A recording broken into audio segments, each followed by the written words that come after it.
My worth does not go up and down with what my likes on a post are.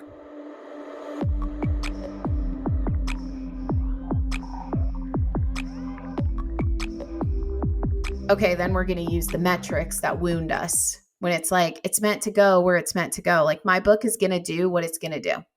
It's going to touch who it's meant to touch. And that's going to be enough for me. Whatever that is, whatever it is, I'm going to love it. I love that. Every time I'm going to open Instagram now, I'm going to ask myself, am I going to look for opportunities to be inspired or for opportunities to be wounded? Right? Like that's the choice we always have.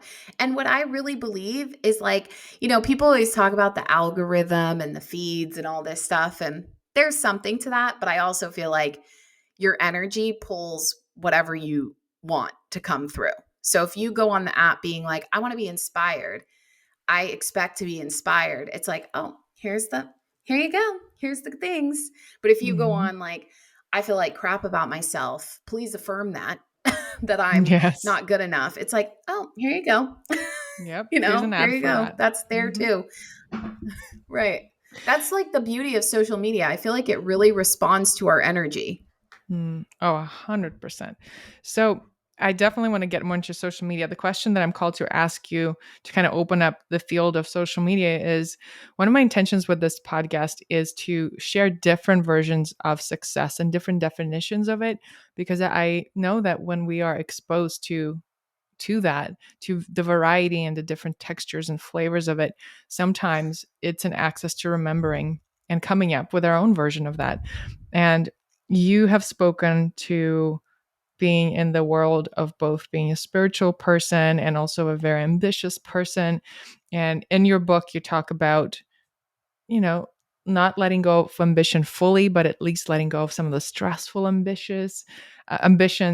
And I'm curious, how do you coexist? How do you find the balance between the two? Especially, you mentioned that publishing house chose you as the standout lead title, which I don't know much about, but sounds like a big deal. And you've also had some great success on social media. So take us through like the human aspect of some of those successes and how you were led there within your career journey, how social media played a role in that, and how does your spiritual connection to something bigger than you play a role in all of that? That's a beautiful question. It starts with intention for me. I think I've found that you can do the exact same thing, the exact same action. Okay, you're on social media or you're having an achievement happen. And depending on your intent with it, it changes the experience. So my intent is always my life exactly as it is, with no achievements, no books, no nothing, no external, no social media, is amazing. It's beautiful. I am beautiful as a human being, as I am, unconditionally. My worth does not go up and down with what my likes on a post are, what my followers are. My worth is not part of the equation.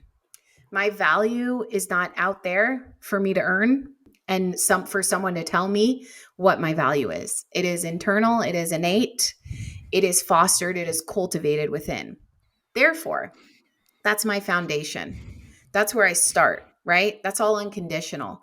And I take care of myself like on a day-to-day basis. I'm very present in my life in that, I know that I want to exercise every day. I know that I want to eat a certain way. I know that there are certain things that I want to show up for, certain people that I'm showing up for, this and that. That's very intentional. It's because I don't want like any kind of success to really take me so far away from what is really like meaningful to me apart from that. Then I started to think about ambition as what my next experience of life will be. Not what's the next way that I'm going to try to earn my worth and prove that I'm good enough, but what does my soul want to express next? Does it want to bring it? It even got to the point where I was like, does it want to bring a book to fruition? I always thought that as a kid, growing up, that's what it always seemed like a given. But I kind of like let that go. I just said, I did that surrender a little bit. I was like, if this is not meant to come together, Maybe there's, I took a book proposal that got super rejected in 2019. And I used that almost as the outline for what I created as my digital course, Live with Intention. So, and people interacted with that course, engaged with the work the same way they would with a book. They were posting screenshots. They were so excited. They had this transformative experience like that. And I recognized, I was like, okay, so it's not really the thing. It's that I'm expressing myself, that when I have an idea, I'm honoring it. It does not mean I always have to bring it to fruition or bring it to life. It's that I'm listening. If I have an idea, if I can, if that seems like something, the next adventure that I want to go on. My career very much now feels like an adventure. It's like, what's next for me? What's the next exciting thing that I would want to work on? What's my next challenge? What's the next iteration of myself that I'd like to bring forward? What's the next bit of growth? I have to, every time you write something, every time you work on something long term, it changes who you are. I mean, it just does, if you, how you show up consistently, what the journey is, who you become in doing that. Like writing my book, I became someone new. Once I was done, it was such a transformative experience. So focusing on the experience, on the feeling, how do I want my career to feel? How do I want those next experiences to feel versus what it used to be was, if I get this, I'm worthy. If I get this, I'm good enough. If I get this, I'll finally prove to my high school self that I was not, rejected. And if I get this, then I'll finally know that like I'm the best. I can't do that anymore. So what I do now is, because I know I've tried not to do creative stuff, I put a pause on a lot of things. It still kept coming up. I still somehow found myself writing a book. I still somehow found myself at Starbucks working on a freaking book proposal. I was like, we're back here again. I still wrote a novel. It's like all these things I just kept creating. And so now, like for example, with the novel, I don't say to myself, and of course there's things that are challenging about it, but I don't say to myself, okay, if I can finally prove and get a book deal and be a novelist, then I'll really be a real writer. It's like, no, I look at it as, I want the experience of writing a novel. I want the experience of bringing a novel to life. I've written about myself for a very long time. This is cool. Like, I love storytelling. I love this idea. I had an idea. I wrote it. Can I bring this to fruition? Is that my next challenge? And also giving up and surrendering to like, if it's not meant to come together, I'll trust that. And I'm not going to force it, because I feel that my creativity, especially now, is very abundant. I'm not in scarcity. Like, I'm very abundant. I can always come up with new ideas. There will always be new inspiration. There will always be new projects. I'm never done.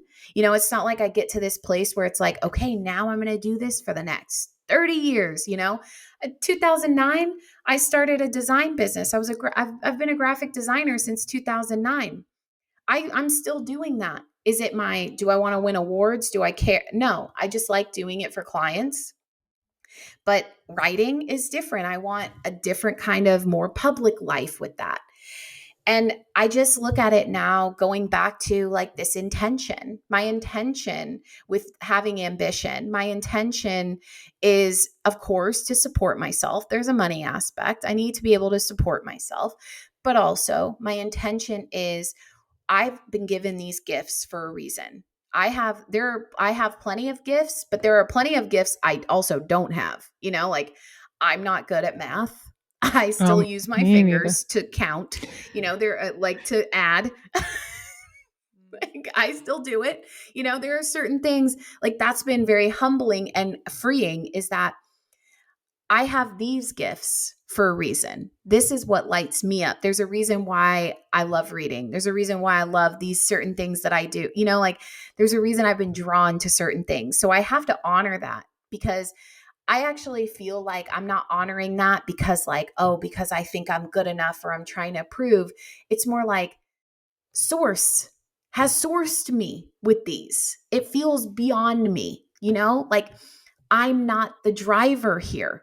I've been given these gifts for a reason. It is my task, my source, God, universe given task to bring those to life, to honor them and to love them. And, you know, I also am very intentional about enjoying the journey because I know when I enjoy the journey, and it's so cliche, but it's so true, when I celebrate the small milestones, when I enjoy the journey, the result doesn't have as much pressure because it's like I've been having a good time.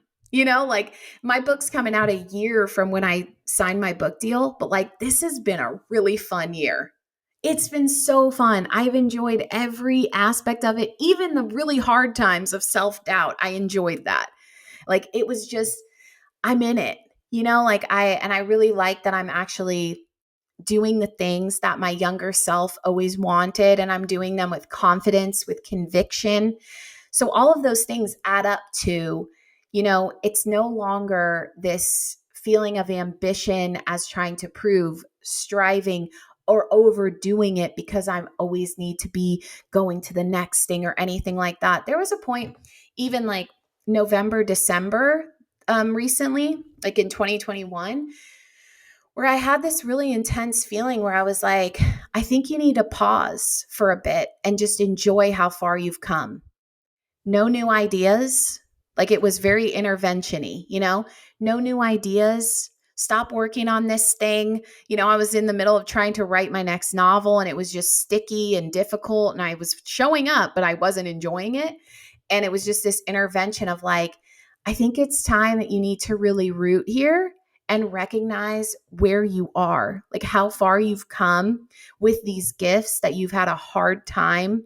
It's been a like struggle with these things. There's been a lot of rejection. There's been a lot of closed doors. And now there's a lot of open doors. And maybe you're not recognizing that for what it really is. And it made me recognize like how much of life goes in seasons, in cycles. So having that intention, enjoying the journey, having all of that, it means like I can stop for a second and enjoy where I am and celebrate where I am and be like, that's part of it. Like, you know, you grow, you heal, you get to a new level, but then you have to live at that level. It's like, that's the beauty of it. Then you live as that person you've become, this new version. And instead, what we do in our very like industrial capitalism world is like, no, next levels mean it's possible for the next level. So go, go, go, never stop. Like capitalize, capitalize. And I was like, no, because I feel like my career as a creative is very long. I have plenty of time. I am abundant. I have a surplus of time and energy. I have a surplus of ideas. Inspiration is always around me. So I don't need to rush through all of this. Oof, Jamie, it's so nourishing. Sign me up for the Church of Jamie. It was like a sermon. It was so powerful, you know, and I can tell that those affirmations, I am abundant. I'm abundant. My creativity is abundant. My career as a creative is going to be long and inspiring. You know, it's you saying that and embodying that attracts the reality of that. And sometimes it takes repeating it over and over until we believe it to become an embodiment of that. And I can tell that you have taken that on. You've written it down in your journal probably millions of times. And now it's a part of your unconscious belief. You just know so because you deeply believe so in your heart, because you've surrendered yourself to source, because you know ultimately it's not about you, but it's about source moving through you. And I think honestly, that's the only way to be. And that's the only way to do business. That's the only way to show up on social media. That's the only way to do relationships, anything.